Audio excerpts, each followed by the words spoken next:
My name is Zach Arnold. I'm a Hollywood film and television editor, a documentary director, father of two, an American Ninja Warrior in training, and the creator of Optimize Yourself. For over 10 years now, I have obsessively searched for every possible way to optimize my own creative and athletic performance, and now I'm here to shorten your learning curve. Whether you're a creative professional who edits, writes, or directs, you're an entrepreneur, or even if you're a weekend warrior, I strongly believe that you can be successful without sacrificing your health or your sanity in the process. You ready? Let's design the optimized version of you. Hello and welcome to the Optimize Yourself podcast. If you're a brand new optimizer, I welcome you and I sincerely hope that you enjoy today's conversation. If you were inspired to take action after listening today, why not tell a friend about this show and help spread the love? And if you're a longtime listener and Optimizer OG, welcome back. Whether you're brand new or you're a seasoned vet, if you have just 10 seconds today, it would mean the world to me if you clicked the subscribe button in your podcast app of choice. Because the more people that subscribe, the more that iTunes and the other platforms can recognize this show, and thus the more people that you and I can inspire to step outside their comfort zones to reach their greatest potential. And now on to today's show. There is an epidemic of exhaustion and burnout in not only Hollywood, but globally across countless industries. The culture of overwork and exploitation, specifically in the entertainment industry, is beyond toxic at this point, and something needs to change. My theory is that many of the people that have gotten to the top in Hollywood, they didn't get there because they're always the best at what they do or because they are great leaders. I believe that a lot of those who dictate how the industry works today simply got there because they have been willing to endure the most abuse, and they are the ones willing to maintain the status quo, meaning they are here to save money at the expense of saving lives. The Great Resignation is evidence that people are fed up with the status quo. The old model of work longer and harder, it's just not tenable anymore. There are no more hours left in the day to work harder. Therefore, finding a way to work smarter is the only solution that we have left. Luckily, there is a new model that is already out there, and my guest today, best-selling author Greg McKeown, is here to tell us all about how to live not only an essential, but also an effortless life. Greg is a returning guest who made his first appearance on the show to talk about his book, Essentialism, The Disciplined Pursuit of Less, which I think so highly of that I have included it as core curriculum in my Focus Yourself program. His latest book, Effortless, Make It Easier to Do What Matters Most, picks up where Essentialism left off. After making his own life essential and achieving great success from his first book, Greg found that, ironically, he could no longer even fit just the essential things in his life anymore. He was doing all the right things, but he was doing them the wrong way. And in today's conversation, Greg and I discuss how we can all apply his effortless model to both make our lives easier while also having a positive effect on our work culture as a whole. If today's conversation inspires you to take action, pursue more fulfilling work, and design a more balanced life without sacrificing your health, your relationships, or your sanity in the process, then I invite you to subscribe to my brand new weekly newsletter that I'm calling Your Cure for the Case of the Mondays. Every Monday morning, I will share with you my favorite resources, mindsets, strategies, and practical tips to give you more energy so you can be more productive and so you can optimize every facet of your life such that you no longer dread the week ahead, but instead you can't wait for the next Monday morning to start all over again. To subscribe and become the newest member of the revolution, simply visit optimizeyourself.me/newsletter. All right, without further ado, my conversation with New York Times best-selling author Greg McKeown, made possible today by our amazing sponsor ErgoDriven, who's going to be featured just a bit later in today's interview. To access the show notes for this and all previous episodes, as well as to subscribe so you don't miss the next inspirational interview, please visit optimizeyourself.me/podcast. I'm here today with Greg McKeown, who's the author of both of the New York Times bestsellers, Effortless and Essentialism, and you are the host of the What's Essential podcast. You've been covered by the New York Times, Fast Company, Fortune, Politico, Inc. I mean, frankly, if I read all of the accolades, I'm probably going to waste half the amount of time that I have with you today. So I'm just going to stop now. It's not essential. None of that's essential. None of it is, I love that. None of it is essential, but here's something that is essential that I have to put on the record and make very clear to my audience. In addition to all those accolades, I know it's not the New York Times or Fast Company or anything else, but you have become one of the 5 most essential voices that I have in my ear that has guided me towards the life transformation that I've made over the last several years. Reading your book, Essentialism, was a game changer. Just an absolute game changer. And you and I talked about it extensively. I don't want to rehash that entire conversation because it's available already. I'll put a link in the show notes. One of the reasons that I gravitated to you into that book, and we're going to talk a little bit about this, is how you explain the process of essentialism like a Hollywood film editor. And I said, ooh, this guy's for me because I understand that process. Yeah. So we talked all about how we can become the editors of our entire lives. And that actually spurred me to make a major career transition and build the business that I have, which is now helping other creative professionals rewrite their own stories and find what's essential. Well, I'm delighted to be a part of it, and thank you for thinking of me. And I'm very much looking forward to this conversation. So I want to thank you for that personally. You're now a core foundation of the programs that I teach. And I mean, hundreds of my students have listened to your podcast over and over and over ad nauseum. So I thank you for all of that. Thank you. That's very kind of you. And I'm sure there's a lot to the story that you just described. I can, it's not, you're not giving lip service to something. I can tell that there's significance, and I'm interested to hear about it. Just for anybody that's coming to this completely cold, that isn't aware of you, that isn't aware of essentialism, let's talk for just 2 minutes. Let's give them like the trailer version in Hollywood speak. Give us the trailer for essentialism so we have that as a backdrop to then make the transition to what you're doing now. Yeah, I mean, there's a contrasting way to look at life. One is as a non-essentialist. Non-essentialist thinks they have to do everything because it's all important. And as a consequence of that, they fall into the undisciplined pursuit of more. That's what they do. And the consequences of that is not that they get it all as they imagine they will, but that they end up stretched too thin at work or at home, both. They feel busy, but not necessarily productive. They're saying yes just to please, just to avoid trouble. And their day is constantly hijacked by other people's agenda for them. So it's an unsatisfying way to live, and it doesn't fulfill what's on the packaging. It does not give what it promises. And the reason it doesn't is because non-essentialism is based on a lie. Essentialists, on the other hand, we could start with that point on the lie. It's like the first rule of being an essentialist is, it's a blunt way to say it, but to stop lying about being able to do it all. To stop lying that if you can do it all, you'll have it all. None of that's true. And so that's the inconvenient reality of the whole approach of the non-essentialist. It doesn't matter what the motives are. It will lead to an unintended set of consequences. The essentialist sees, does, and gets different things. An essentialist sees a world where only a few things are essential. Most stuff is non-essential. And so they're trying to create space, therefore, to figure out what's essential, to explore what matters, to eliminate the non-essentials, to get rid of as much of that, the trivial many as possible, and then to make it as effortless as possible to do what matters most. And if you do those things, you get something different. You get the right results. And without burning out, you have joy in the journey because you're not trying to live by everybody else's sense of prioritization. You're not just trying to keep up with the crowd or live by FOMO or live out of your inbox or live a Zoom, eat, sleep, repeat life. So there's this sense of improved quality of life and also improved quality of results. Those are the contrasts between being an essentialist on the one and a non-essentialist on the other. That's kind of the framework behind essentialism. You sound like you've summarized your book once or twice in the past. That was very essential and concise, I must say.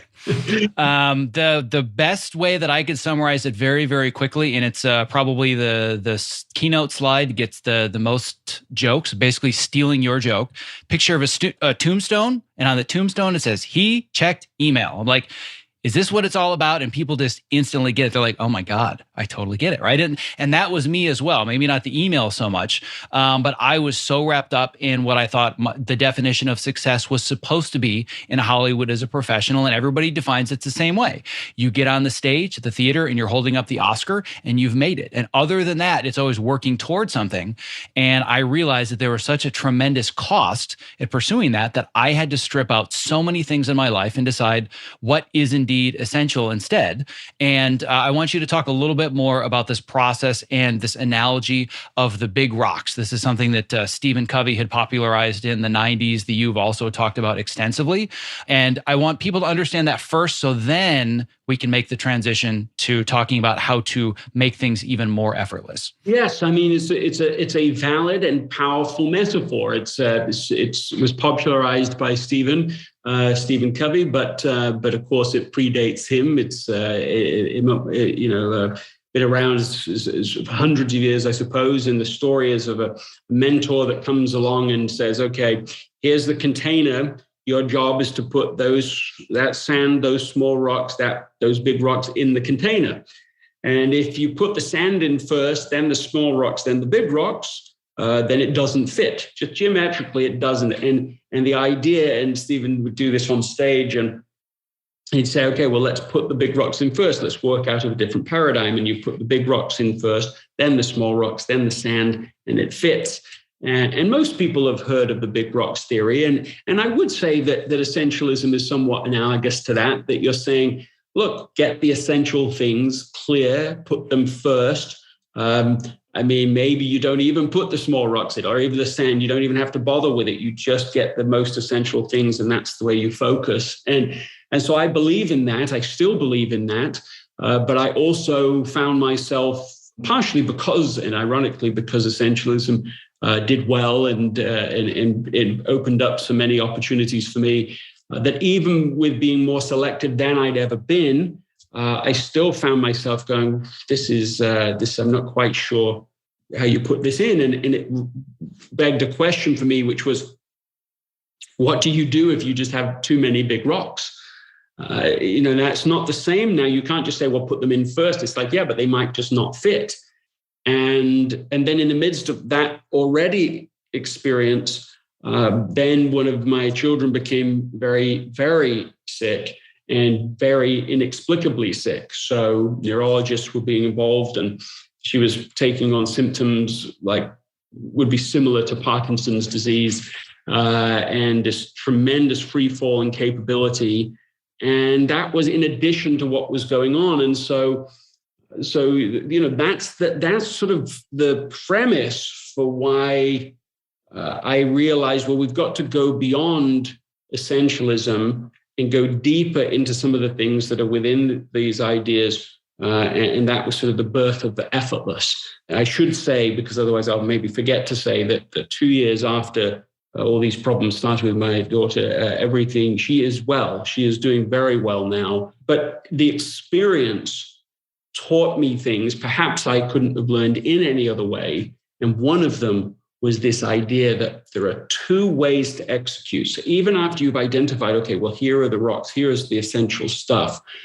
If an overachiever might still take a rock and overcomplicate it, add layers onto that rock. Like, it's essential, the thing is important, but you might overcomplicate it, add lots of, just bells and whistles that make it harder to fit in your life. And so if you can start to strip away not just the non-essential stuff, but the overcomplications that make it harder than necessary to get the right things done, it can make a huge difference, and it did to us. Well, if you're looking in the dictionary for the word overcomplicated, you're going to see my picture. I am the king of overcomplicating everything. Talk to my team. They'll say, We love them to death, but oh my God, why does everything have to be so hard? Right? It's all like diving into analysis, paralysis, and all these different details. And that's really one of my biggest struggles. And for me, I first had that struggle with all the big rocks. And I think that our journeys are so similar, whereas I might be a few years behind, but on a very similar path. Where when I found you, it was all about, well, how do I get the gravel out of the way and then sand out of the way? And in my mind, it was, if I just get all this little stuff done, then I'll have space to focus. And that would happen 9 or 10 p.m. every day. Well, I have the time to focus, but I don't have the energy. So you taught me, how do I find what are the biggest rocks? What are the most essential things? And I've completely transformed my mindset. So now I focus on only the essential things. But then I realized I'm going to need a bigger jar. Like, there's nothing that I want to cut out of my life. I mean, I love the job that I have, and I've been promoted to the point where they treat me with tremendous amount of respect, and I love every bit of it. And I'm also building this online business. I've also been training for American Ninja Warrior for almost 4 years now, and I prioritize my family. I have 4 huge rocks, and they take up all the space. And I actually wrote a piece just recently for my audience where I talked about exhaustion versus burnout. And burnout's going to be a big topic that you and I are going to talk about. And I asked them, what's the difference between exhaustion and burnout? And a lot of people didn't really understand it. And I love your take on it. But I said that for me, with all the big rocks that I have in my life, I don't have all this boundless energy. People say, oh my God, you must have all this energy and you get all these things done. I'm like, are you kidding? I'm exhausted every single day. But I'm so fulfilled because everything that I'm working on is essential. Then when I wake up the next morning, I'm ready to do it all over again. But it's still, I would assume that you don't just walk around and write these books and teach and travel and have family. Like, I always feel amazing, right? Like, it's exhausting, but I don't experience burnout anymore because it's only the essential things. And, I collapse in the bed at 10 o'clock at night, but I wake up at 6:30. All right, bring it. Let's do it again. Right. And burnout, I feel, and this is something I want you to go a lot more into, but burnout is more about just not being able to recover, not having the passion, not having the interest. And I feel that you basically encapsulate the entire problem with the entertainment industry, and frankly, a lot of our culture at large, in one quote. And that quote is one of my favorites of all time that I share absolutely shamelessly. Burnout is not a badge of honor. And what I love about this quote is that you made it so large on your page that it made it more effortless to hit your page count. Because you're like, well, if I'm going to hit a page count, what if I just make all my words way bigger and then I need less words on the page? That's an example of being effortless. Yeah, well, listen, you've set up as well because you're acknowledging both sides of a problem. If somebody is doing non-essential stuff, okay, they can cut that out, become an essentialist, but it's necessary, but insufficient. Or at least, I'll say it this way, that the way people read the book Essentialism is necessary, but insufficient. Because actually, I do cover the idea of effortless execution in the book, but it was a theme that somehow in all the work when I was teaching it and when people would feed back what they'd heard, it was just like they didn't absorb that second element of the message. So, but it's not, to me, it's not just a nice add-on like, oh, by the way, when you get to execution, make it effortless. It's like hugely, hugely important. And as important as figuring out what the right things are the right way of doing it. And the reason that's so important is because if you do it the wrong way, you'll burn out and won't have achieved the results you want to achieve. So it doesn't matter how important it is or how motivated you are. If you don't have the resources, the energy, the system in place to get you over the finish line, then what else? It doesn't matter. You've got to be able to endure to the end. You've got to find out a way of doing that. And I just think about the people watching this, listening to this. Like, all of them want better results. All of them want, I could call it like a 10x dilemma. All of them want 10x results, but however they define that, right? In business, in their family, in their relationships, in their health. So they all want 10x results, but no one can work 10 times harder. And in that problem, in that dilemma, is the justification for effortless thinking and effortless strategies. Because If you say, well, I want these 10x results, I guess I just have to work 10 times harder, and you try that, then that's the predictable pattern for the burnout that we're talking about. Alternatively, what people do is they say, okay, well, I have to work 10 times harder. I can't, I'll try. And then they give up very early on in the process. It's like a boom and bust execution. Like they try hard for a second and I just can't do this. It's not sustainable. And so then they give up before they're there. So whether you give up or you just get burned out before you get there, it's still all like leads to this, but do you just give up to throw away the big rocks? Just give up on what a lot of people do. They give up on their families. They give up on their health. They give up on something that is so. So what do you do about it? You invert the mindset that most insecure overachievers have. This idea that you can, instead of saying, how can I work harder to get better results? You say, how can I make it effortless? Much easier to get the results I want. And in most instances, in my experience, that leaders in general, and by in general, I mean a ratio of like at least 90 to 10, when they want better results, will say, and often it's higher than it's 99 to 1, will say, we've got to really get better results. You've got to really go harder. Well, that's the old way of thinking. The old way was work even harder to get better results. The new way of thinking says, how do we get better results? By making it easier. Let's look for that. Instead of the Puritan idea that says distrust the easy, that says something like easy equals lazy, the new, and the data supports this really solidly, is that you say, well, no, of course, easy does not equal lazy. Of course, that's not true. I mean, that's definitionally not true. You look up in a dictionary, easy is something does not require effort. Lazy is you're not willing to put in effort. But everyone listening to this is already willing to put into effort. So that's not really the issue. Now it's about, how can you get a higher, we know return on investment, but higher return on effort, a higher ROE. And that's really necessary for all of that essential work that will help you, make a higher contribution. What I think the basic position is on Effortless is that what got you here won't get you there. And so you have to have a second mindset shift. And it's really powerful what can happen as soon as somebody embraces that inverted view. So here's something people can ask right now. They can say, of something that's important to them, some project that really matters, a goal that they would love to achieve but are overwhelmed by, just ask yourself, how am I making this harder than I need to? That's it. That's a coaching question you can ask right away, and it will reveal some brilliant strategies along the way. Well, this concept of doing things the new way, where it's effortless and easy doesn't equal lazy, I'm pretty sure this memo has not gotten to any of the decision makers in the entertainment industry. So if you could just clear your calendar and you could talk to all of those that make the schedules and the budgets and manage the sets and manage the productions, that would be terrific. Because right now, the prevailing notion amongst all organized labor, even beyond the entertainment industry, is in order to meet these demands, we just have to work longer and harder. Listen here. Hollywood's messed up.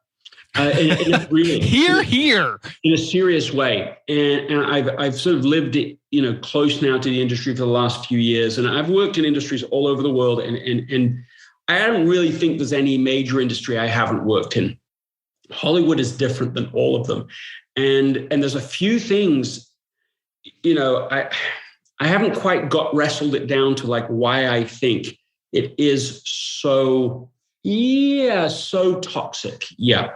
Toxic is saying it lightly, but yes, that's a good place to start. Yeah, that's right. I mean, like among things I have observed, as a rule, people do not read.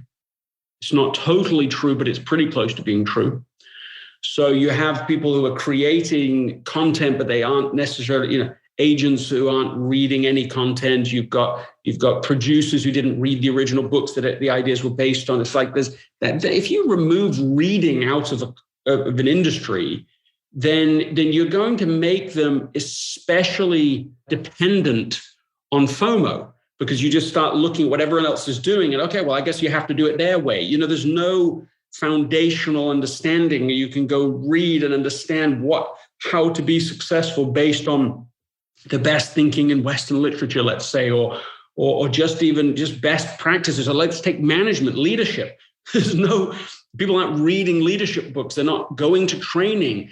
Most of the Hollywood companies that I've worked with don't even do outside, bringing in people from the outside, training and developing culture and so on. So it's a very strange craft where you have this masses of people. There's a supply of people who want to be in the entertainment industry, and it's so vast, the supply compared to the actual space for them, that people are willing to do anything to get in. They're willing to put up with any sorts of practices within the industry. And anyway, we could go on what makes this perfect storm exist. But I think adds to this sense of like, well, if I've got 1,000 people down the road who are willing to do this job under any circumstances, all night long, not being paid, hardly being paid, then you complain, fine, off you go. You can leave LA, you can leave this monster of an industry. I'll just get the next person. And so there are these dynamics underneath it. We have a massive turnover, right? The turnover of talent, not just of actors and so on, but also of professionals within the industry that just can't make it. Now that I'm still riffing here, I mean, one more thing that I think is strange, but doesn't explain it all, but doesn't help, is the idea that no one gets paid until everyone gets paid. Means that people don't feel they don't have the stability financially to be able to say, hey, listen, sure, I'll come and I'll work on this project and I'll take my time to make sure that I'm doing it well. It's all just like, I'm only going to do anything that I think will actually get the deal done. And so that's not the healthiest view. Anyway, there you go. I mean, I'm riffing on this. I'm not sure I'm being very helpful. But you were being immensely helpful in really bringing some clarity to everything that is wrong, because you are on the outside. The vast majority of people that I talk to about our industry issues are on the inside, and sometimes you can't see the forest through the trees. And you're coming with a tremendous amount of perspective, understanding cultures in other industries, and the problem is the culture. It's basically this toxic culture of exploitation. And if you were to ask just about anybody, now I've spoken to hundreds of people about this, but if you ask any craftsperson at any level, they all say the same thing. I put up with it because I know that if I don't, I will be replaced tomorrow. Every single person is replaceable, from the PA to the director to the producer to the studio executives. Even they go through a constant revolving door. And I think that one of the biggest issues that I've seen that you just hit on perfectly, that I've been screaming from the rooftops for years, is there is no such thing as leadership training. Basically, you fail your way upwards. And as long as you survive more than everybody else, you get to the top. If you're willing to put up with more shit, then you get promoted because the other people aren't willing to put up with it. And you think this is the way that it works. And that's how the new people are going to come up. So it's created this entire generation of thinking, if you don't pay your dues and you don't give me 90 hours a week and you're not willing to work for exposure bucks, well, too bad, because that's how it was for me and that's how it needs to be for you. And I think one of the biggest issues is all summarized in one quote. This is just the way that it is. Yeah, I mean, that's how bad culture gets moved on. And it's true. It's like the equivalent of bloodletting in the medical industry, that you have a paradigm. Well, this is how we've always done it. This is the way we think about it. And we are literally, for the longest time, the paradigm is you've got to, the blood is the problem, and you need to remove the blood because the disease is in the blood. And so we'll put leeches on you and we'll suck out the blood. I mean, this is, other than being medieval, is also, really clearly damaging patients. The vast majority of patients that experienced bloodletting were being damaged by it, but it still went on. And it took a whole increase of knowledge, but a sustained increase of knowledge over a period of time to tip the scales that reach a tipping point. And then you said, okay, well, actually, there's germ theory. There's a different way of doing this. And so I see myself somehow in that role of trying to be an amplifier for the data that supports that suggests a completely different paradigm is what actually works. Just because it's the norm, just because 50 million people could believe a thing and it would still be wrong. You can have 50 million people believing in bloodletting; it doesn't make it so. And same for this kind of exploitation, this kind of burnout norm that you just have to. That's the only way to make a movie. If you watch the movies that made us, right, but they're very entertaining. Watching some of these, I haven't watched all of them, but I've watched a few of them, and it does give you another insight into how utterly chaotic even the most successful movies seem to be. But is it true that it has to be? And why? Because I don't have anyone just explaining that well. Why? Just because that's the way you've done it before, it's complex. Well, lots of things are complex. I know someone, a colleague, a friend, whose job it was to build a city, King Abdullah's economic city, and his job is to build a city. Well, that's pretty complex too. Does it necessitate the complexity means you have to be chaotic constantly, that you have to treat people as if they are not people? I mean, this is a. I mean, the thing is, it isn't sustainable. So eventually it will give way. And I wonder whether the new streaming services might not have a positive effect over time. We'll see. But Hollywood's not had a competitor in the US, a serious competitor ever. But the streaming service is suddenly having Netflix, which of course I know has strong presence physically in Hollywood, but also isn't headquartered in Hollywood. Like that is, in a way, they're just swallowing up Hollywood now, and they're generally speaking have given a lot of freedom to how creators can go about their work. Now, I don't know all the ins and outs. Maybe people could point to exceptions with this, but my story for it is that this could be quite a healthy thing, because well, I mean, now, and I can tell you the problems with Silicon Valley too. I've worked in Silicon Valley for 15 years. I mean, I can say the problems there too, but they're not the same as Hollywood's. They're much more very fast moving, very intense, but that they recognize, among other things, the incredible value of the war for talent.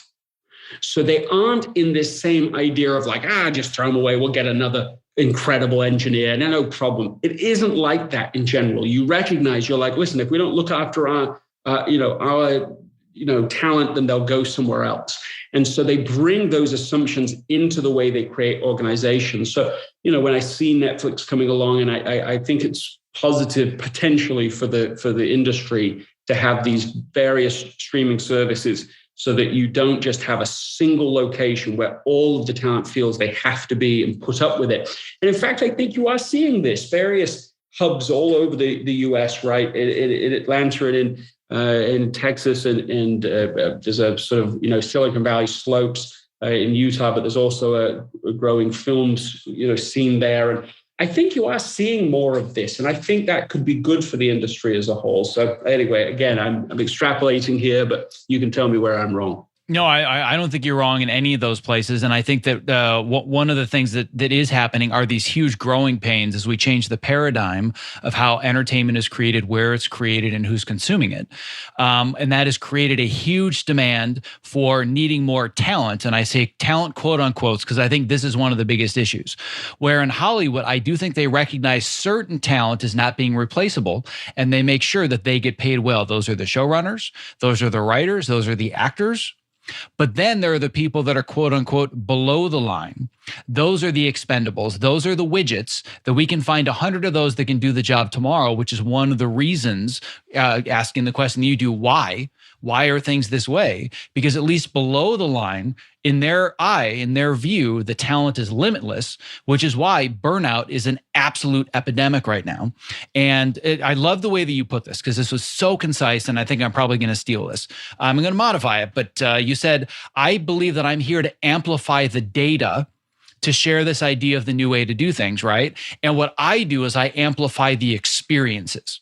I like to give voice and amplify people that are going through what they're going through, be honest, be on the record, and say, here's what I've been dealing with, something needs to change, and that potentially I can provide solutions for the individual. And I believe that we have reached a huge tipping point, and I know that you've talked about this as well, and I think what's changed, not just in Hollywood, but in culture in general, and why we're facing the great resignation and everything else, is the pandemic. Because all of a sudden, all these people that were running 170 miles an hour had to hit the brakes and say, wait, what? These are all the things that I've been missing my whole life. Like, I get to see my kids and put them to bed at night. Like, and I'm willing to give all that away again for the paycheck that I was getting and the crappy pension and the exploitation. So talk to me about what you've learned through your research and your experiences with what's happened with the pandemic and how that relates to there being more burnout than there's ever been. Well, I think that right now, and you can say it for Hollywood, but also everywhere else, I think there's sort of two kinds of people in the world right now. There are people who are burned out, and then there are people who know they are burned out. Right? That's it. That's the group. Better to be in the second group, because at least then you start to want to do something about it. And that, it's represented in a variety of ways, right? There's the Zoom, eat, sleep, repeat lifestyle. I mean, that's part of what it is. It's a sense of no boundaries, or the experience of looking at your Fitbit at the end of the day and it says 300 steps, and that's not even an exaggeration. There's this sense that days running into each other. And then you've got to add to that the experience where people keep thinking the end is, we're going to get to the end of this. And then as we proceed down the path, there's this growing sense of fatigue, pandemic fatigue for sure, but also like, oh, actually, there isn't really an end. Now, it's different in different places in the world, and certainly different states within the US. In California, the sense is it's very much with us. On the coasts, you have that sense, partially because of the density of the population. So there is that change, partially, I think, because of the politics to some extent about this, about how these issues have been framed. But nevertheless, it's with people. It is present with them. And England is the same. I cannot really have a conversation with people in those locations where it won't be in the conversation. You just can't have the conversation with it, like a conversation on any subject without it being part of the framing. Whereas there are some of the locations, I'm in Arizona today, in fact, and here it's not in the conversation. I'm not making a political point other than to say there seems to be political reasons for these things being emphasized or not. I'm not trying to to weigh in and say, oh, well, this isn't really a substantive concern. I'm just saying the psychology of it is wearing on certain groups and certain places more than in other places. And so that's all causing, mental fatigue and emotional fatigue. The isolation is enormous, is really real. And then so these people waking up, oh, hybrid's not going away. And that's partially because people don't really want it to. They like some of the advantages, but it also means that we're not, the isolation isn't going to go away. It's not like there wasn't like a moment like the end of the war and these pictures we see of the end of the war and everyone's just triumphant. Finally, the Second World War is over and it's done and get back to our lives. It's like, okay, it's kind of over. It's kind of with us. It's kind of over. It's kind of with us. And so it's not like there's the big moment of let's come back together. And so that isolation, I think, has a cost. Well, listen, I'm describing all the problems. I should describe solutions to these things, but we will get there. Don't worry. I haven't lost track of the fact that we're going to talk about solutions. I didn't forget why we're here. But I definitely agree that one of the things that's just weighing on people is we've never experienced this feeling of catharsis, right? Like, oh man, well, the last year and a half was tough, but man, good thing we can go back. We can't do that anymore. And what I found is that the sooner you just embrace, here's our new reality. And rather than trying to avoid the obstacle, how do I just get through the obstacle or embrace the obstacle as part of my life and it'll help me learn and grow? That's going to take a lot of the edge off. But if it's still trying to figure out how do we get back to quote unquote normal, like you're there. This is normal. It's not going away anytime soon. Nope. And I think that just that inability to release that expectation is one of the things that weighs on us and causes the burnout, as opposed to, this feels fulfilling and I'm enjoying it. And yeah, it's exhausting, but I get to wake up and do it again. It's like, is this ever going to be over? It's not. It's not about waiting for it to be over. It's about finding a different way to manage it. My sincerest apologies for this brief interruption, but if you are a creative professional who spends long hours at your desk and you are searching for a simple and affordable solution to optimize both your energy and your focus, not only is the following promo not an interruption, but listening has the potential to change your life. Here is a brief excerpt from a recent interview that I did with Ergo-Driven co-founder and CEO Kit Perkins, the creator of the Topomat, who's here today to talk about his newest product, New Standard Whole Protein. I'm into health and fitness generally, but I want it to be simple and straightforward. About a year and a half ago, I started adding collagen into my protein shakes. And man, the benefits were like more dramatic than any supplement I've ever seen. So I thought, if I could just get this down to coming out of one jar and it's ingredients that I know I can trust, and you just put it in water and you don't have to think about it. When people think of protein powders, they think, well, I don't want to get big and bulky. And that's not what this is about. To me, this is about repair. So a big part of what we're talking about here is you are what you eat. Your body's constantly repairing and rebuilding, and the only stuff it can use to repair and rebuild is what you've been eating. Unfortunately, as the years have gone by, every day getting out of bed, it's like, 2 or 3 creaks and pops in the first couple steps. And that I thought you just sort of lived with now. But yeah, once starting the collagen daily or near daily, it's just gone. So for us, job 1A here was make sure it's high quality, and that's grass-fed, 100% pasture-raised cows. And then the second thing, if you're actually going to do it every day, it needs to be simple. It needs to taste good. Well, my goal is that for anybody that is a creative professional like myself that's stuck in front of a computer, number one, they're doing it standing on a Topomat. Number two, they've got a glass of New Standard Protein next to them so they can just fuel their body, fuel their brain. So you and I, my friend, one edit station at a time are going to change the world. And even better for your listeners, with code OPTIMIZE on either a one-time purchase or that first subscribe and save order, 50% off. So if you do that subscribe and save, that's 20% off and 50% off with code OPTIMIZE. That's a fantastic deal. If you're looking for a simple and affordable way to stay energetic, focused, and alleviate the chronic aches and pains that come from living at your computer, I recommend New Standard Whole Protein because it's sourced from high-quality ingredients that I trust and it tastes great. To place your first order, visit optimizeyourself.me/newstandard and use the code OPTIMIZE for 50% off your first order.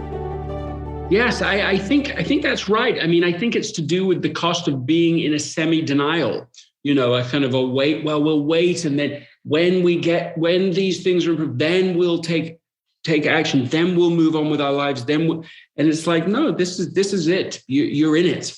So I do agree with that. I remember when I was very first, when this all first hit, right? I mean, I had friends, it didn't happen to me, but I had friends and even a family member they're in the plane going to events that they're going to be speaking at, and the events, like 2 or 3 events in a row, and in the air, everything's canceled. By the time they land, the whole thing is just all over. And so, there's various industries that were disproportionately impacted by this. Most industries impacted, but some really significantly. And I remember the decision I made. I said, okay, well, just pretend or just accept that the entire industry you're in, right? Like I speak at conferences and I teach workshops, and I'm an educator, and let's just assume that that's gone forever. Like you will never do an in-person event again in your life. And that seemed to me to be a better, faster way to adjust to the reality than, I know some people, okay, well, this is going to be a few weeks. Oh no, this will be a few months. And then they're holding on for something instead of using all that time to adapt and to learn and to figure out what you're going to do instead. And so I think that sort of, that embracing of reality instead of the construction of a denial story is optimal in life. And optimal in this pandemic to embrace what is, because then you can innovate from that place rather than always being out of step because you don't want to face you don't want to face reality. You don't want to deal with it. And of course, if you don't deal with reality, you make a problem part of your future. As soon as you accept the reality, you make that problem a part of your past. And I do think that is a better way to exert your limited energies, so that we can get traction in today's reality. I think the only other thing I'll maybe riff on here for a second is just that is what I have actually found happened. I mean, the things I did instead, I said, okay, well, I have time to write the next book. That's something I could do under these circumstances. And I was already under contract to do it, but this gave me the window and time to really get to it with Effortless. And then created the podcast, the What's Essential podcast, which started in the midst of the pandemic and now is like top 5 in the self-improvement category in Apple iTunes. And we're just trying to slowly improve it over time. I think it gets incrementally better constantly. And then 1 Minute Wednesday, and I'm listing all of these. The 1 Minute Wednesday is a newsletter that people can get. That's for free. We did an online academy at Essentialism.com. I'm not listing these things. I suppose it will sound like I am to say, oh, hey, go check these out.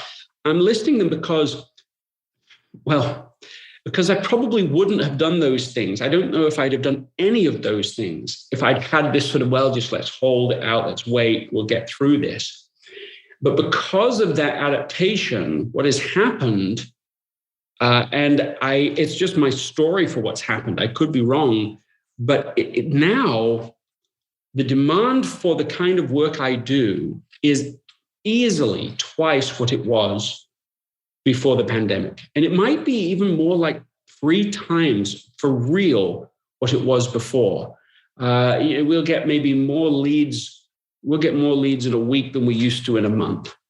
And I don't fully know, because there were so many changes made. I can't accurately extrapolate exactly why. Is it one thing or another, or is it independent of those things? Is it just because the need is massive? And so, the well-being scores are so low right now, which they are. I don't know what all the factors are, but what I do know is that embracing reality in yourself and in other people seems to be an absolute key to innovation and breakthrough.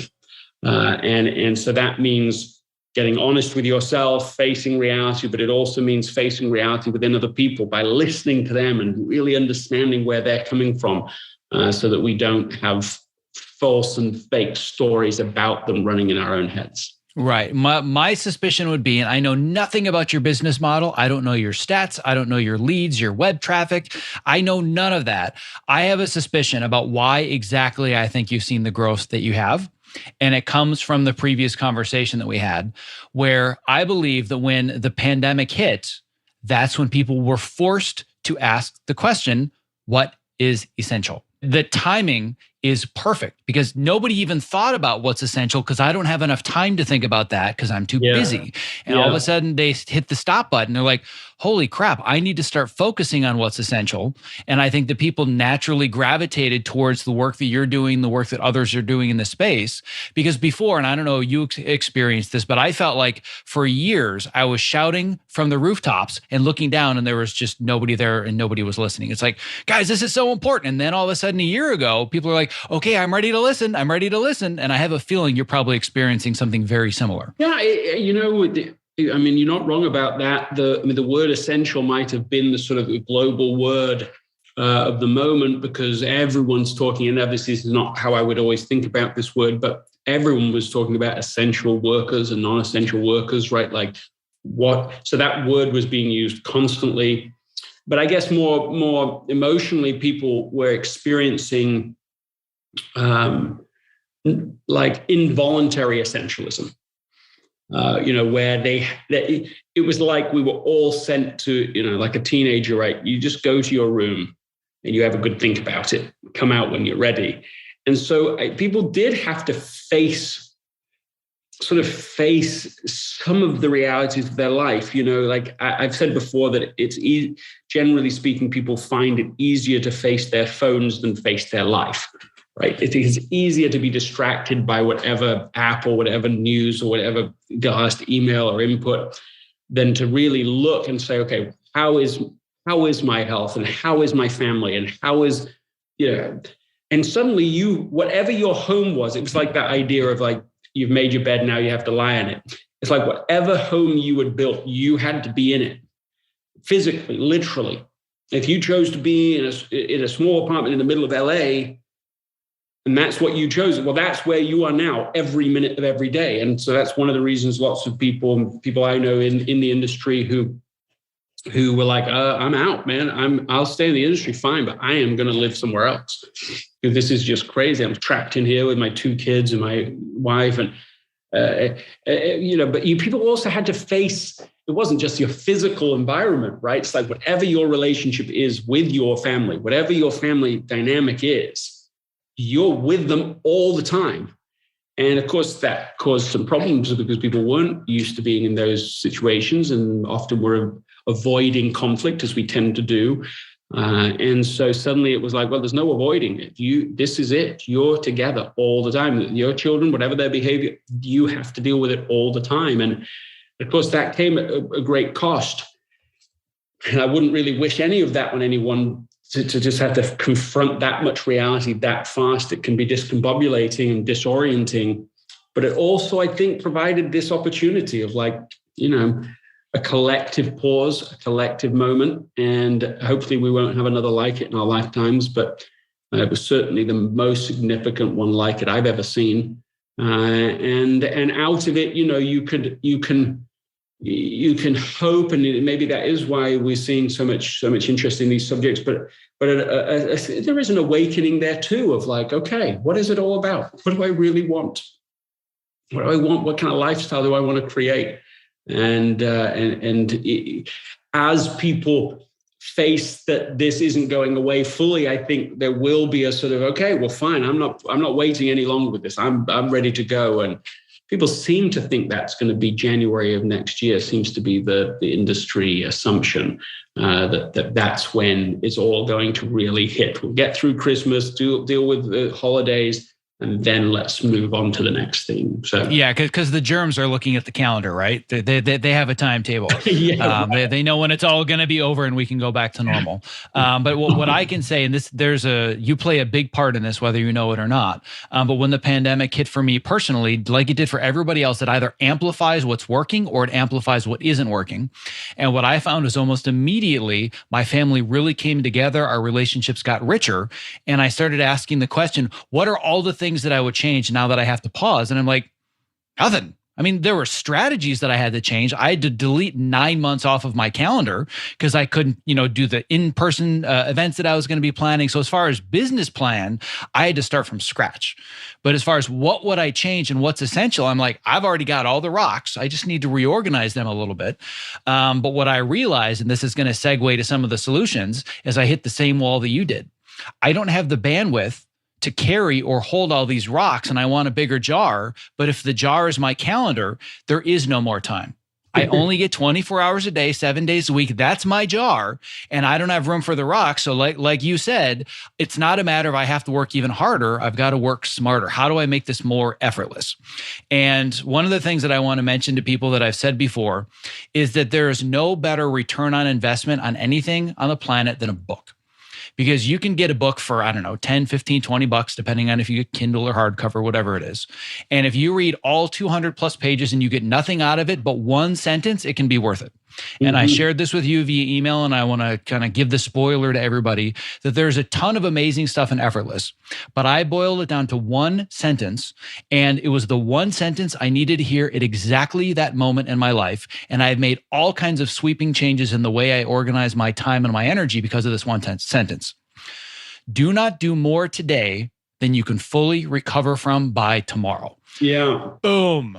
Mind blown. I was like, oh my God, this is everything I'm doing wrong. Because like you said, the word that you used earlier was insecure overachiever. Ooh, Right. that one hurt. That was twisting the knife deep, my friend. Because that's me and probably most of the people listening. Insecure overachiever. Whatever I achieve, it's not enough and I got to do more. Yes. Well, I mean, even your description, which I'm not knocking at least half of it, you're saying, well, I'm exhausted every day, but not burned out. And I do agree that with the difference that you're putting on that, if you're motivated in the morning, you do want to be optimally invested. You want to have something you want to wake up for and to give yourself to. And I really relate to that. But if we are actually exhausted every night, I knew this was coming, by the way. I knew this was coming. Well, because there's something about that I go, well, is that optimal? And I don't know, because there's a lot in the word exhausted, right? There's a range of meaning. But you already identified the rule that I would be putting to you, but you've got to try and figure that out. Like, yes, have an exception every so often to the rule. Don't do more today than you can fully recover from, by tomorrow. All of us will have exceptions, but as soon as the exception becomes the rule, then there are hidden costs. Then you're going to pay a high price for that, right? Things will burn out. Even things like our ability to see things clearly. So our relationships still work, and our health may be okay in certain ways, but we are foggier in our perception and our discernment when we're running on the edge of exhaustion all the time, when we're teetering right on the edge of it. And so I think that if we can figure out what that line is for us, and then we have to remove, we have to go a little away from it so that there's some buffer for unexpected problems that always come up. And then that becomes your optimal space. So I'm not saying go to zero. I'm never advocating for that. That's not a meaningful life. There's no contribution in sitting in a rocking chair for 30 years and do nothing. I mean, that offers no sense of satisfaction. But if we push it to the point of diminishing returns, then of course we're getting less back for every ounce of effort we put in. But we also risk the higher level of exhaustion, which is negative returns, where every ounce of effort we put in then will make everything in our lives worse. When I'm writing the new book, right, I'm writing Effortless. If I work 2 or 3 hours of concentrated work, but actually that's about optimal. I can't really do much more than that. Really concentrated work, and I actually don't think anyone can. If you push beyond it, if you say, okay, well, I'll do 4 or 5 hours, it's certainly not getting another, an almost doubling of your productivity. No way you're getting a few extra bits of productivity for all that extra investment. If you go to 7, 8 hours, I mean, I'm talking on a consistent basis, you will make the manuscript much worse than if you didn't even work on it today. And that's my one example in my own life that I know of, personal experience, but it's true in other things too. So it's about saying, how can I contribute in crescendo? Yes, I like the way of thinking about it. Stephen Covey used that language early on. With me 20 years ago, and he and his daughter were co-authoring a book when he died, and she's just finished it. It isn't coming out yet, but that idea of living life in crescendo. You don't live life in crescendo if you live it on the edge of exhaustion. You will plateau way, way before that. And then what I want to do is I want to be able to contribute for the next 40 years, always going up. And so I've got to be very careful to make sure that I manage my mental, physical, emotional, spiritual health in such a way that you can contribute over that kind of length of time. So that's a different orientation. Let's talk a little bit more about this idea of how do we find that line? How do we find the upper bound? Because I would say that if if there were one thing that could have the most profound impact on the way that I manage my life with all the different rocks and a lot of the other people that are listening that are also the insecure overachievers, if I knew what's that magic number for my upper bound where I'm doing the maximum amount of effort where I'm actually getting results from it, but I can fully recover by tomorrow. And in the evening, I'm like, you know what? I'm tired out, but I don't feel like a bag of dirty laundry.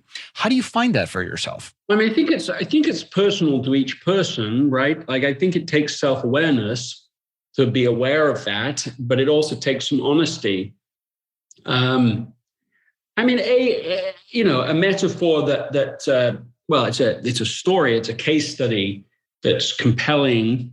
Is the race to the poles? That's the name of a biography about the final two teams that. The last two teams to try to get to the South Pole before someone actually achieved it, right? Like, this is right at the edge. No one has ever done it before. Not the whole British Navy in all of its prowess, not all the Vikings for 1,000 years. No one has ever made it there, ever. And people are really excited about who's going to do it. People keep trying, they keep failing. And the two teams that go at the same time, they approach it differently. One team is boom and bust. They're saying, we're going to go to the absolute edge of exhaustion every day that they can. And so on the good weather days, they're going, 40, 50 miles. It's just taking everything out of them. But then the unintended consequence of that was on the bad weather days, there was hardly anything left in the tank, and certainly not sufficient to be able to be consistent on those days. So they ended up just being trapped in their tents. And that exhausted them and demoralized them. And we're so unlucky. You could sense in their journals their emotional state. And it's bemoaning everything that's happening. No one could make progress in weather like this, they would write. But one team could, and that was the Norwegian team. And over there, the expedition leader had a different rule. And his rule was 15 miles a day. That was the rule. Good weather, you do 15. That's your upper bound. And bad weather, same thing. But because they didn't push to exhaustion on the good weather days, they had sufficient to be able to be consistent on the bad weather days. Well, the plot thickens when they get within like 45 miles of the South Pole. The weather is perfect. The sledding conditions at that point are also perfect and ideal, relatively flat. And they don't even know where the British team, their competitor team, is. So for all they know, the British team is ahead of them. They have no idea. And they can push through one day and get there. What would you do? What would you do? Seriously, right? Zach, what would you do? What would I do? What would everyone participating in this, listening to this, do? Just do it. Just power through, man. Make it happen. We're so close. All of us would do that. And that is the insecure overachiever speaking. That is the no pain, no gain mantra. And even though I know the end of the story, if I'm honest, I sort of think, that's probably what I would do, or, at least be tempted to do. Well, he doesn't. He says 15 miles a day. He takes 3 days to do the last 45 miles. He arrives there at the South Pole. He has beaten the British team by 30 plus days. And that should get our attention because the idea that pushing to exhaustion, the reason we do that is because we believe that's the fastest way to make progress. That's the way to win. And it isn't. And that's the point, is that actually it is much, much slower. And this example just captures, it's not the whole data, obviously, it's just one case study. But not only is it not what leads to winning, it's also, in this case, led to tragic ends, because the British team, by the time they got to the South Pole, they're burned out, they're exhausted, they're emotionally fatigued. None of them make it out alive, right? They all die on their journey home. The Norwegian team had sufficient resources to make the 16,000-mile trip back to Norway. Well, if you read the biography, right, when I went back and read that brilliantly written biography, I came across a phrase in it that I think should grab our attention, take a breath away, really. And this is the phrase. He said, the Norwegian team achieved progress and achieved their goal without particular effort. That's the quote. Without particular effort. That's an absurd thing to write. It was the most arduous physical objective, almost conceivable to humanity at that time. And yet he's saying that they made this progress without particular effort. That says something about the false way we think about making progress, the bloodletting approach, and how we need to think differently about it and execute differently about it. And so, when I'm talking about upper bounds and lower bounds in the book, it's just whatever task you take on, whatever goal you set that you think is important, make sure it really is essential, but then have a minimum bound so that you're doing a small amount consistently, but also an upper bound. So you reduce the chances of going big for a day or two, getting exhausted, and then, and then stopping for a while, and then you come back. And that intermittency that is so the human foible, that we're intermittent in our behavior because we don't have an upper bound. We go too big, we get sore physically or emotionally, and we give up for too long. What we want is counterintuitive, but we want an upper bound on it. And I'll push one further point to you. I can't remember the name of it, but it's an Ultimate Fighting, the UFC trainer who works with the most elite competitors in that sport. And his whole premise is that no one training should ever be sore. I want you just to think about that, because I have to use the credibility of someone else, because I'm not training for. Remind me the name of the American Ninja Warrior. I was just going to bring it up anyway. The perfect segue. Continue. Well, it's so counter the messaging that we normally get about training, and especially at elite level athletics or performance. And yet the data actually is growing. So it's not really in question, but the culture is miles behind. So this is tough, like medicine, what I'm describing. So some people, into some groups, it's just like, no, we just can't even hear that. But why did I do it the hard way? Because that's what they have to accept if they want to accept the new mind. Well, why did we put the leeches on our body? Back to bloodletting. Like, you don't want to accept it because, good grief, what does that mean I've done? But to accept that we've been less than wise in the past is just an evidence of getting wiser, and so the faster we can admit these things, I think the better. So anyway, there we go. Well, I'm going to give a little bit of a microcosmic example to really help people understand how do I apply this theory, because specifically what you said about the UFC fighters and not being sore, and that coupled with you have to only do today what you can fully recover from by tomorrow, I was like, this is the exact opposite of my training routine for American Ninja Warrior, because I came into it as somebody that had I competed, I would have been winning dad bod competitions, like just flat out. I would have walked in, shirt off, you're their grand prize, blue ribbon for that dad bod right there, right? Not an athlete at all. And I said, I want to make a significant change. And this show has inspired me for years. What I love about the sport is that it's something I literally can do. I can't do it now, but I can do it. They have 70-year-old people that are running the course. I'm like, I have no excuse, so I'm going to go after it. But I spent the first 3 years of my training where I was doing 2, 3, 4 nights a week, Sundays, like just doing these all out, 1.5 hour, 2 hour, 4 hour sessions. And I was constantly sore 24 hours a day, 7 days a week. And it was destroying my sleep, and it was destroying my productivity, and it was destroying the energy that I needed to have with my family, which was counterproductive to the entire reason that I was training, because I wanted to be more energetic and be more present, and I wanted to inspire people. So I read your book and I'm like, how can I make this effortless? And one thing that I've been experimenting with for several months now is, instead of doing these really intense workouts during the week, I have one intense workout that I do every Sunday. It's like a 4-hour ninja workout, swinging ropes, all kinds of crazy stuff. I'm always sore after that.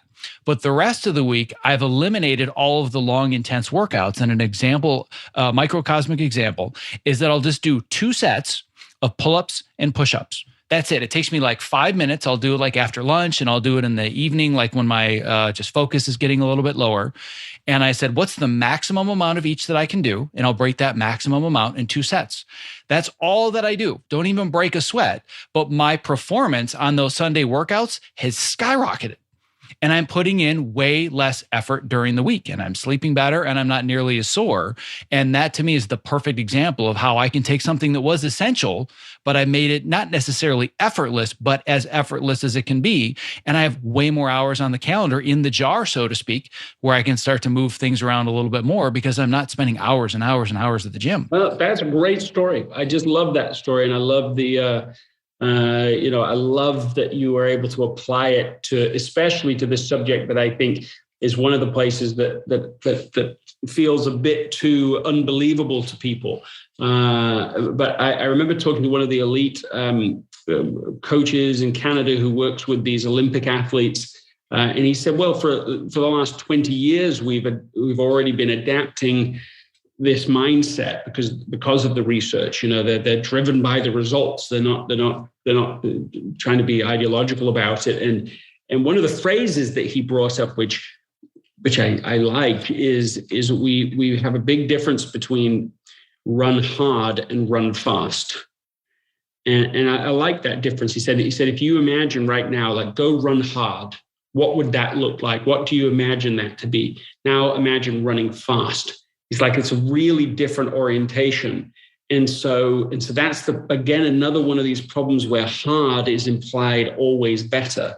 And it's like, no, you want to be able to run fast. You want to be able to be smooth. And so, that's one more data point. He's a doctor in the field. And he absolutely, completely rejects the no pain, no gain mantra. Just completely thinks that's just wrong. It's wrong. And it is. I maintain this. It's not balanced, and it's not, I don't think it's necessary to think in that way. Even though it's posted on all the gyms everywhere. I mean, you can post things that are wrong in memes all over the place. It happens all the time. So yeah, we're trying to get. I love this story. That's my summary. Yeah, and that I have a fellow ninja friend of mine that I've met through this entire community, and he said to me, "Fast is slow, and slow is smooth." And I'm like, "What the hell does that mean?" And as I started to learn what it meant and internalize it, like, I was just always like, I'm going to get up this rope and I'm going to get up the pegboard, right? And I expended so much energy. And as soon as they said, listen, just relax as much as you can without letting go of the rope. Just breathe. Like, when you get up there, breathe and relax. And you watch some of these professionals, the ninjas go through these courses and these obstacles. It looks like they're asleep. Like, they're as limp as possible, and they're just grabbing from one thing to the next, and it's effortless. And I said, that's what I want to do. I don't want to be the strongest one. I want to be the smoothest one. So that's really what I focus on more than anything, is form. How can I make sure to use the least amount of effort possible to get from this rung to that rung, or this rope to that rope? But then I applied it to, how do I do that as an editor? How do I do that as a father, right? And now if I were to show somebody the time blocks on my calendar, there are still a lot of them, and I'm working on eliminating some. But if you saw it for working on Cobra Kai, for example, if I were getting paid for the hours that I work, the 20th century industrialized model of clocking in, clocking out, I'd be fired. They'd say, you're not working enough hours during the day. But I always think to myself, and I even have told the people that I work with, I want to make sure that I have just as much in the tank when we're in the trenches doing the season finale as I do on day one. And why would I burn myself out on week 2 when I have 24 weeks ahead of me? Right. And that's a hard sell in this industry right now. Yeah, well, I mean, it is because we do want people to, the other side of the equation is you want people to live, an honest day's work for an honest day's pay. When you're the one paying, you always want that to be, but what you really want isn't even that. That's like a minimum measurement. What you want is high value. You want a higher value than what you're investing, so you do want to dislocate those two measurements. You want people that are just creating better and better value for you, not, I worked 100 hours, but I didn't do anything that mattered for you. So it's absolutely right. And you don't know what's going to happen on week 20, right? So you the whole thing can get blown up. There can be a whole massive, suddenly change. Oh, we can't use this actor. We can't, some financial change. There could be all sorts of things that will make your life suddenly harder. And if you haven't allotted for that in your strategy, then you get, then you pay the highest possible price for that adaptation then. So I love what you're describing, and here you are working on a high-profile editorial job, and doing it. You can tell in the way you're saying it, like that it is smooth, relatively smooth anyway, and that's exactly the right way to do it. So I want to be very respectful of your time, but I have one other quick area that I want to get into that I think is a really important one for people to understand, because they would never in a million years think that this is a quote unquote productivity hack. But I think it's a really important one that I feel like I would have failed if we didn't talk about it. And that's gratitude. And I want you to tell the story about when you realized how important gratitude is, no matter how bad or bleak things might look. Because I know this is a realization that you really had and applied in your own life with the situation that you were going through with your daughter just a few years ago. Yeah, well, I mentioned it sort of at the beginning as framing, but we'd moved into a lovely kind of picturesque area, and the children were thriving, a little heaven on earth, really. And one of my daughters was especially thriving, Eve, I mentioned. And as that situation unfolded, we had what was at least potentially, not just potentially, just, one of the most agonizing experiences of our lives. And I think of any life. I think it's up there with those, to watch a 14-year-old in perfect health suddenly become sicker and sicker on the way to comatose, falling into a coma, and then, dying, and you can't do anything about it. You have no answers, and no neurologist knows a thing. And 35 years in the business, I remember one of them so experienced, just shrugging his shoulders. He's like, look, it's all coming in the normal range. I just don't know what to tell you. Let me think about it. He said, let me work on this. And I followed up with him so many times, or we did, and he never even got back to us. And he just never even could figure anything out. So that's the circumstance. And what became clear to us was that there were two ways of dealing with it, right? And I think I mentioned that before, but there's the harder, heavier, more complicated, self-victimize, like obsessing over that we're victims of this situation. And the problem with that approach, although of course, that's not optimal to fall into that endless anxiety or depression, victimhood. It's not just about the experience of our life. It's like materially limits your ability to help our daughter get better. Because first it doesn't help, puts you in the wrong state. Then it makes it harder to even discern which things to do. It makes, like, everything that's hard is now even harder. You don't know how long it's going to go on for. You don't know if this is months or years or decades. You have no idea. And many people in these kinds of situations, in these medical catastrophes or these unimaginable scenarios, it ruins everything. It can destroy the rest of their family and the rest of their culture and their marriage and any sense of professional success. It can really distort and disrupt everything.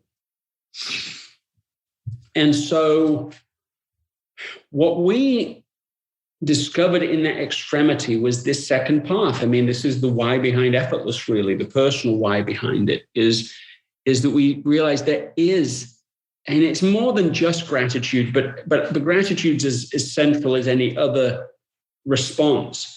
That and I'll say it this way, right? If you focus on what you have, then you're going to gain what you lack. But when you focus on what you lack, you lose what you have. And that's sort of at the axis point, the central sort of location of the division of these two paths. That's as the paths divide.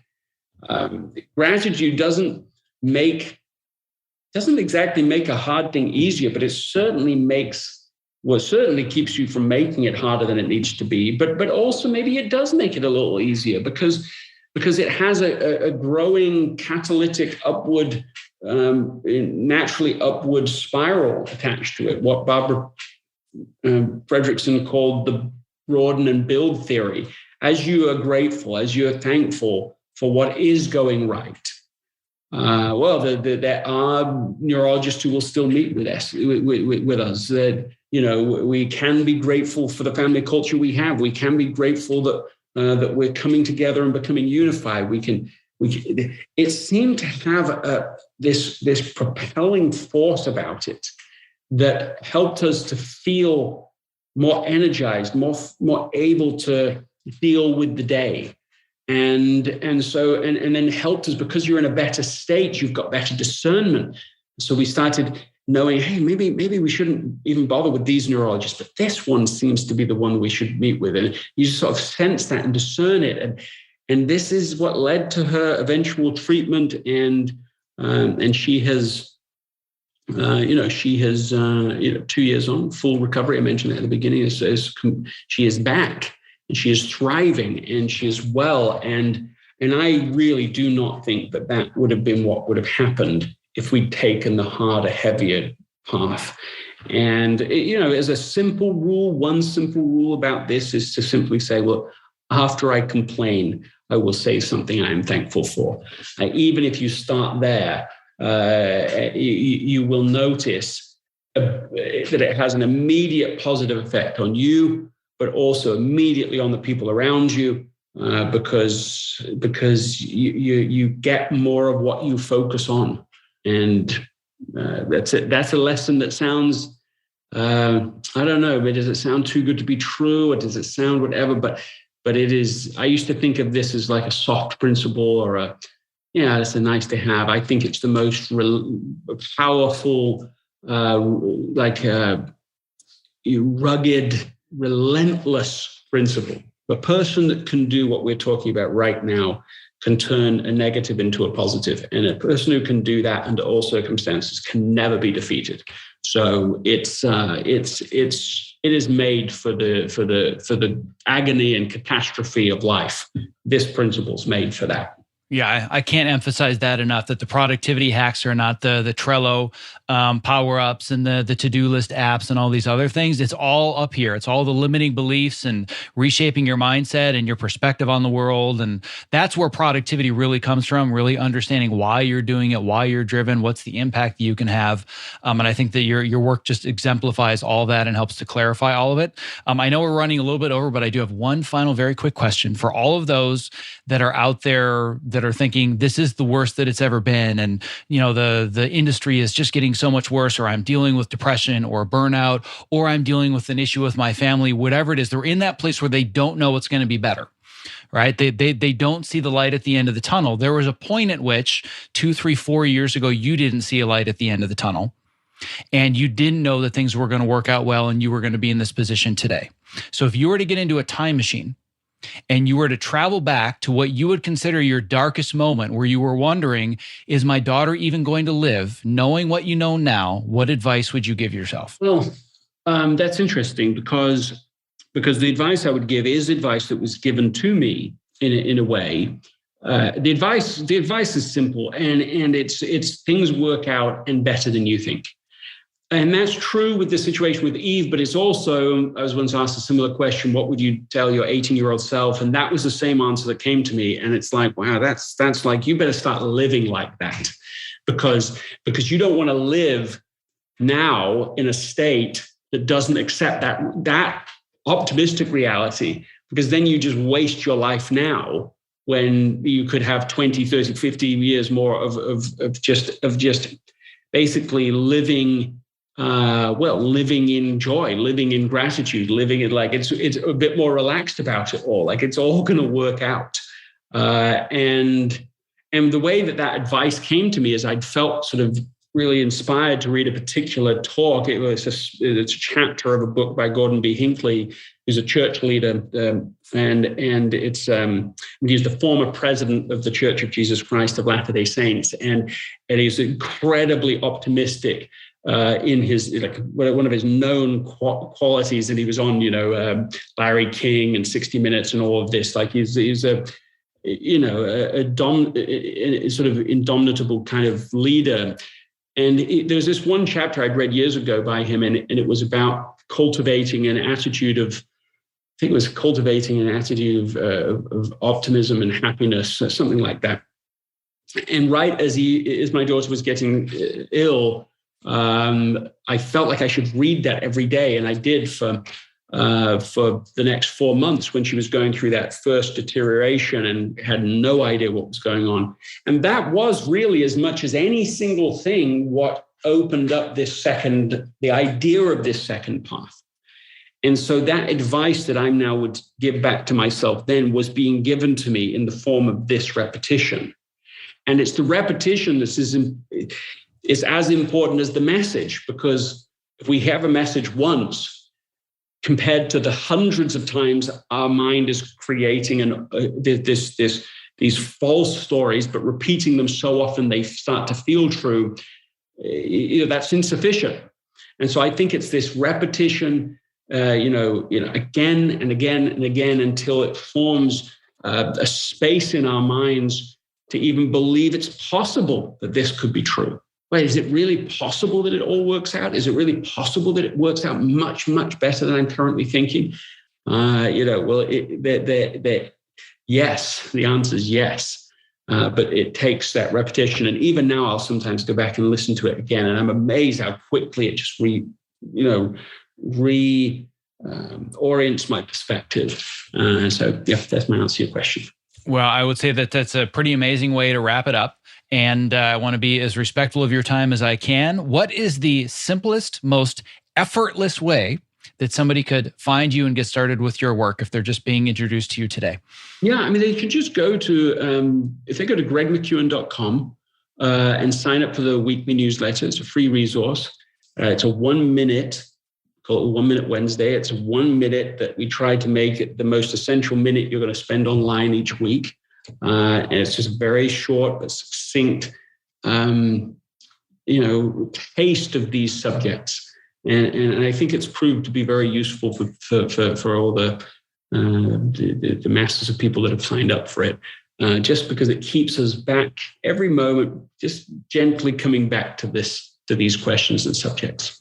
I love that idea. So we'll make sure to put a link in the show notes to gregmckeown.com. And I highly recommend everybody read both Essentialism and Effortless. I think that they're absolutely essential books in anybody's repertoire that wants to really improve themselves. And Greg, I cannot thank you enough for considering these last 90 minutes essential in your life and being with us today. Thank you so much. It's been a pleasure to be with you. Thank you.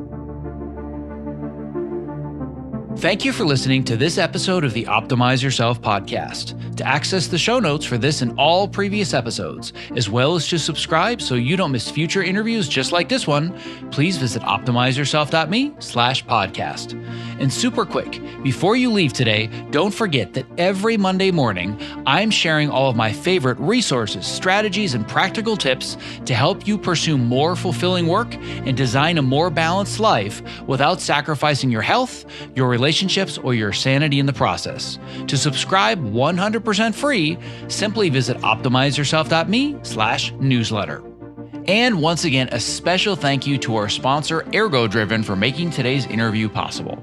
To learn more about ErgoDriven and my favorite product for standing workstations, the Topo Mat, visit optimizeyourself.me/topo. That's TOPO. To learn more about ErgoDriven and their brand new product that I'm super excited about, New Standard Whole Protein, visit optimizeyourself.me/newstandard. Thank you for listening. Stay safe, healthy, and sane, and be well.